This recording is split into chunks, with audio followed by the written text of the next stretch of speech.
sebagian tugasnya adalah setelah ditutup, tapi kami dari KNKT sebagai tanggung jawab kami untuk melakukan investigasi, kami masih akan terus melakukan pencarian CVR yang sampai hari ini belum ditemukan.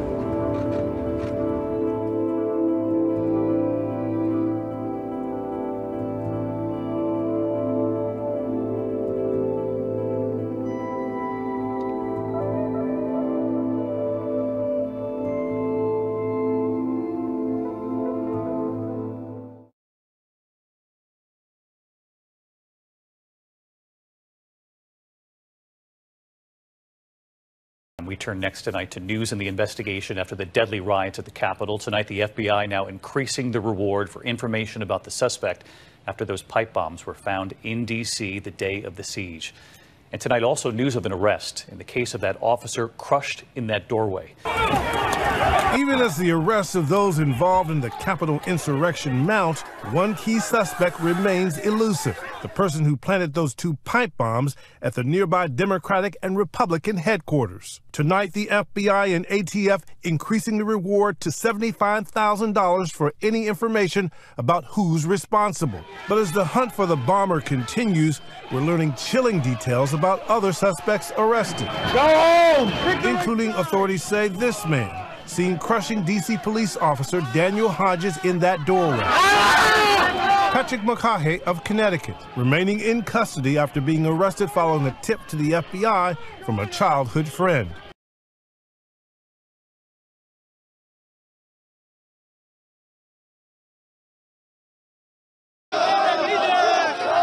Before the day was out, the funerals began.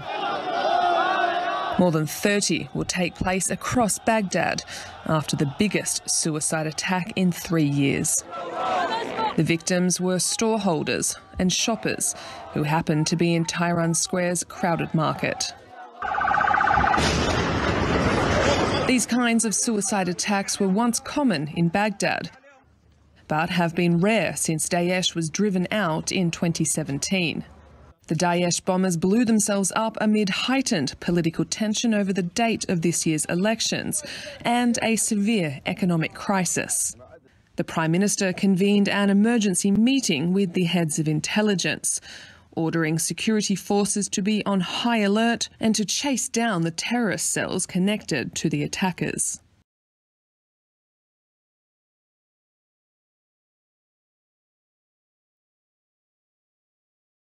Well, in a tragic turn of events, shortly after trying to save Minister in the presidency Jackson Mthembu's life, Dr. Richard Mononyane died in a helicopter crash. 2 doctors, a nurse, paramedic and a pilot also died when a Netcare medical emergency chopper crashed in Bergville in KwaZulu-Natal yesterday. They were on their way from Johannesburg to fetch a critically ill patient from Durban. Health Minister Dr. Willem Kiza says Dr. Mononyane delayed the flight in order to help Mthembu, who passed away from a COVID-related illness. One of the doctors who has passed away in the crash was actually called by a friend, Dr. Paul Williams, to come and assist to save to Minister Jackson during that difficult time. He dropped the trip he was supposed to go to KwaZulu-Natal, and then his team waited, delayed his flight. He came back. They worked very much. Dr. Rudolph Mamnyane is an anesthetist, a cardiac anesthetist. They came together to do everything they could to support Minister Jackson.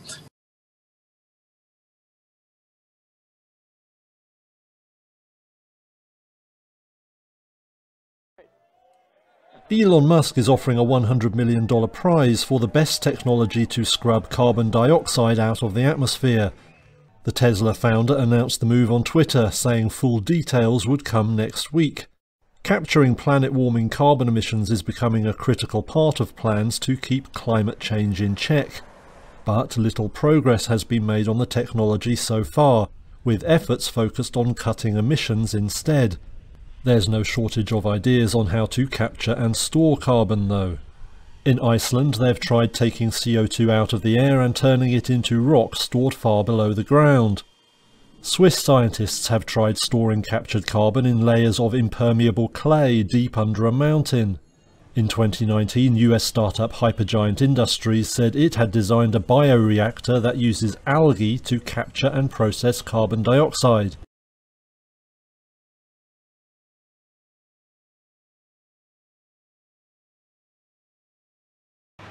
News organisations have struggled for years to make money online and argue that the likes of Google profit from showing ads next to content it hasn't paid to produce.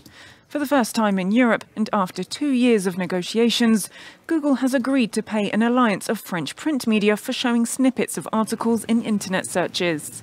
Today's agreement with APIG is a major step forward. It confirms Google's commitment to compensate publishers appropriately under French law and opens up new opportunities for our publisher partners.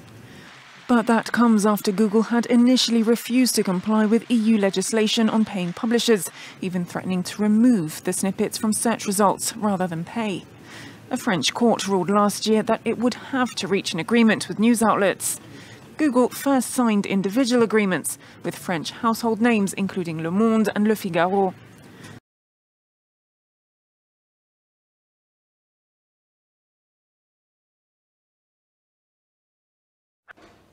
A massive dynamite blast rocked Karnataka's Shivamogga town, in which 8 people tragically were killed. The blast occurred in a stationary vehicle at around 10:15 p.m. yesterday in a declared zone for crusher operations at Shivamogga's Hunasodu village. At least 7 people have been killed. The quarry owner and dynamite supplier have been arrested for alleged negligence. The reason for the blast is still not known, and an investigation has been launched. The density of the blast was so huge that it was heard almost across several taluks around Shivamogga, and tremors were also felt. The noise was so loud that glass in many houses was also shattered. Chief Minister Yediyurappa, who is from the area, has ordered a high-level inquiry and announced 5 lakh rupee compensation to the families of the deceased. He will be visiting the site tomorrow.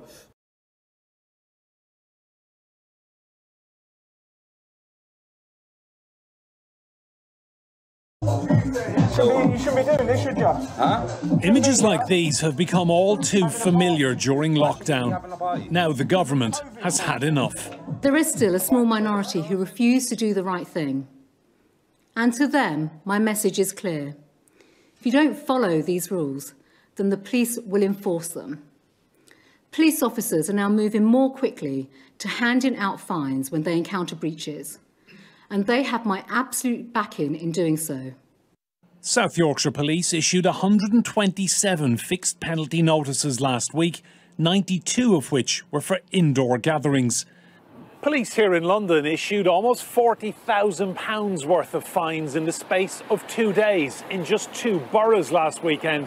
And one senior officer here at the Met has said those having house parties during a global pandemic are insulting the country's frontline workers.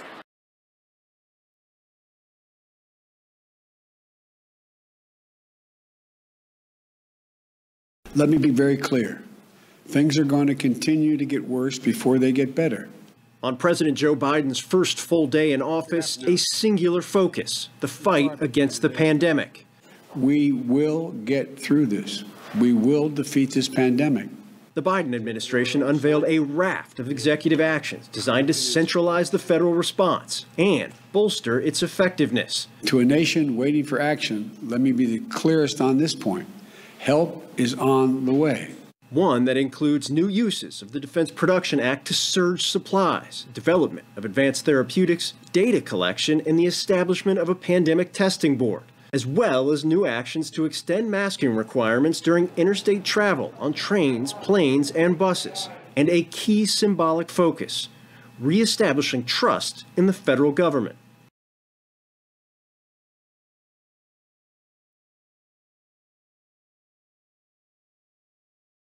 An estimated 80,000 trekkers, climbers and guides visited the Everest area in 2019, and thousands make this trip every year.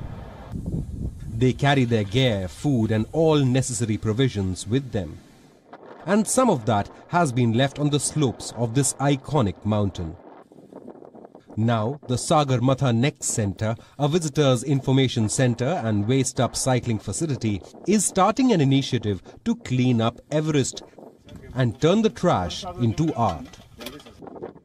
Used oxygen bottles, torn tents, ropes, broken ladders, cans and plastic wrappers, often discarded by climbers and trekkers, litter the 8,848.8 meter tall peak and the surrounding areas.